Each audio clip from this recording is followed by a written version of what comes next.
Olá pessoal, tudo bem? Tô aqui de novo para conversar com o seu coração e não com o seu cabeção. Se você sente afinidade com a minha energia, então esse vídeo é para você.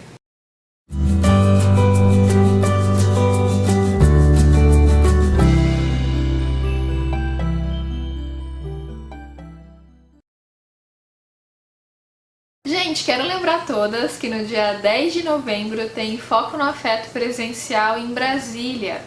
Se você sente afinidade com a proposta, entra no grupo aqui do Facebook. Caso você não tenha Facebook, não tem problema, você pode me enviar um e-mail ou um direct pelo Instagram. Gente, esses dias eu tava comentando nos meus stories, né, que eu tô vendo aquela série Greenleaf, inclusive recomendo que vocês assistam, é muito boa. Eu tava comentando sobre a série, mas eu vou fazer uma sinopse rápida para vocês entenderem do que se trata. Mas basicamente é uma família cristã do Tennessee. Nessa família tem o bispo, que é o James Greenleaf, né? E ele tem uma filha, a Grace Greenleaf, que estava afastada da família há mais de 20 anos por conta do que aconteceu, de histórias que aconteceram com a irmã dela foi abusada, enfim. Aí a Grace volta para a família depois de 20 anos para resolver essas questões. E quando ela volta, toda aquela hipocrisia que estava debaixo do pano, todo o lado sombra que estava oculto vem pra fora e vem com tudo. A Grace não chega pra brincadeira não, ela toca o terror ali, mas na verdade a sombra já estava ali, ela foi o elemento que trouxe aquilo pra fora, ela não causou os problemas, né? Ela só tirou os véus de ilusão que existia naquela família e trouxe os problemas à tona, né? E aí teve uma menina que me escreveu pelo direct e ela falou assim pra mim: ah, Gisela, eu me deu um alívio saber disso, porque quando eu tô com a minha família também eu falo tudo que eu penso mesmo, eu me contraponho ao meu tio que é evangélico, eu falo isso e isso pra tal pessoa. Eu falei: não, peraí, calma. Não é bem assim, não é isso que eu tô dizendo. O seriado nem fala disso, né? No caso, a Grace, ela tem momentos de reatividade, nem é isso que eu tô sugerindo, gente. Quando eu falei do seriado, eu queria dizer que muitas vezes a nossa própria energia mobiliza uma transformação no ambiente. Mas eu não acredito que essa transformação se dá de uma forma reativa, de uma forma agressiva. Porque o que acontece, gente? Dentro do ambiente familiar, a gente tá ali no nosso clã, em geral consanguíneo, quando a pessoa não é adotiva, né? Mas existem muitos diferentes níveis de consciência, gerações diferentes interagindo ali. Então, o que eu sugiro para vocês, ou para a maioria de vocês que sente afinidade com a minha energia? Se você está numa reunião familiar e você tem lá um tio evangélico, você é espírita, por exemplo, e aquele tio começa a querer pregar na família os valores dele, né? Ou de repente você tem um tio que é ateu e começa a querer falar dos valores dele ali, se opor a Deus, e você acredita em Deus. Gente, aquele ambiente não é um lugar para você expressar a sua verdade intelectual, a meu ver.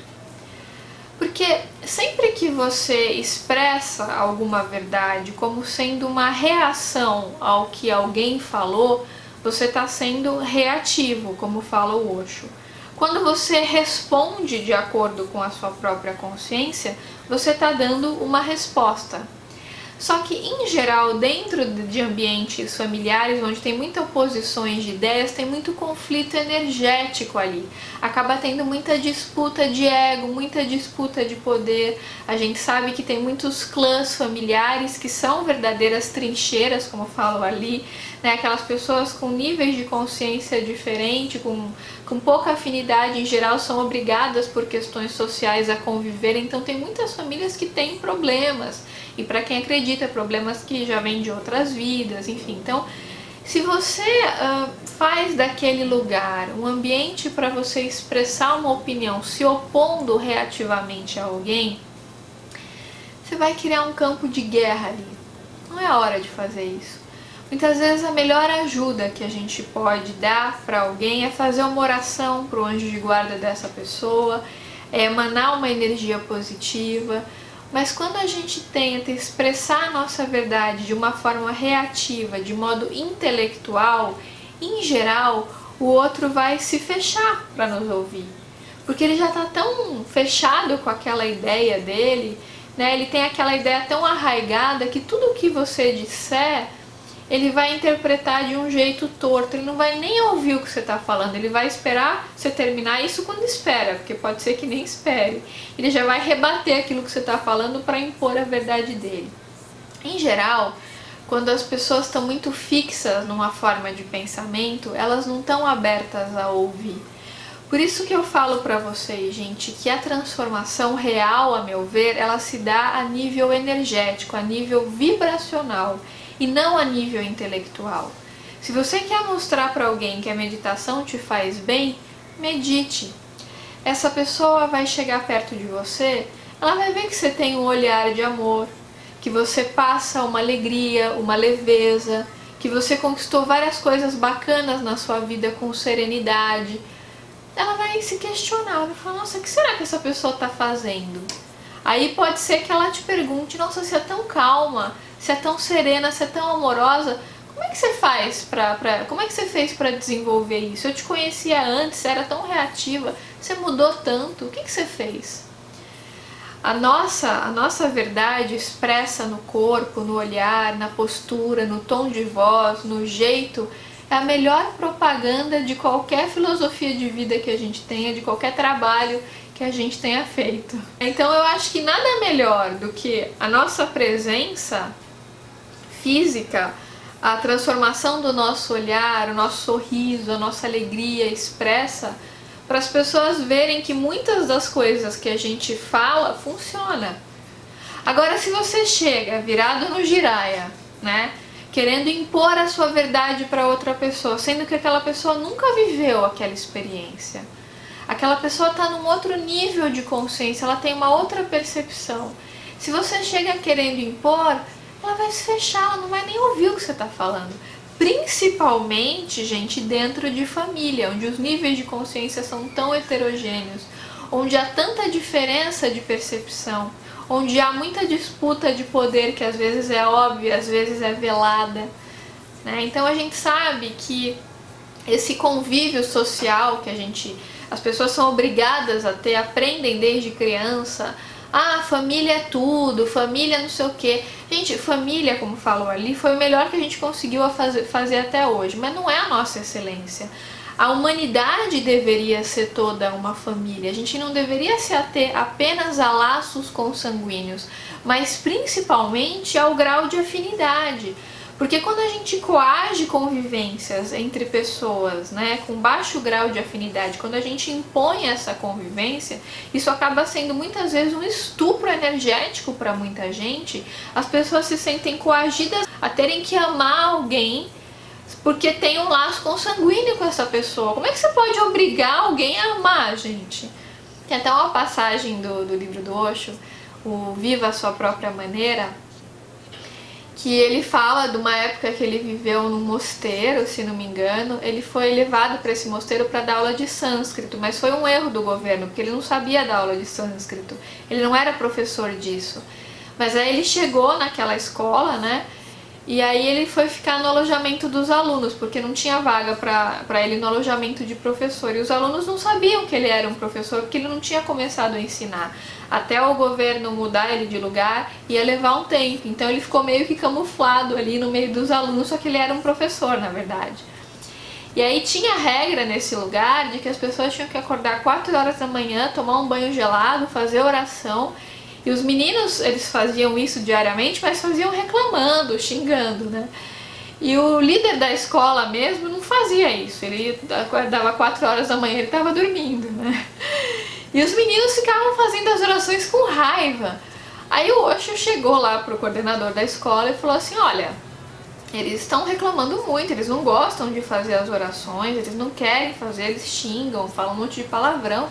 Não, que absurdo, porque não é assim, eles têm que fazer, tem que aprender a orar e tal.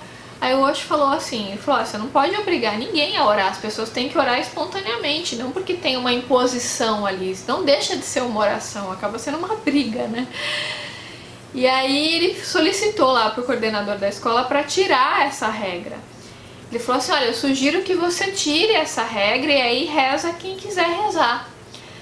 Aí o coordenador falou, não, mas eu tenho certeza que se eu tirar essa regra, as pessoas vão rezar mesmo assim, porque elas gostam. Aí o Osho falou, experimenta então tirar pra você ver. Aí não deu outra. Quando essa regra foi tirada, deu 4 horas da manhã, tava todo mundo dormindo. Ninguém queria saber de rezar, porque as pessoas se sentiam coagidas a fazer aquilo. E aí o Osho foi lá, bateu na porta do coordenador.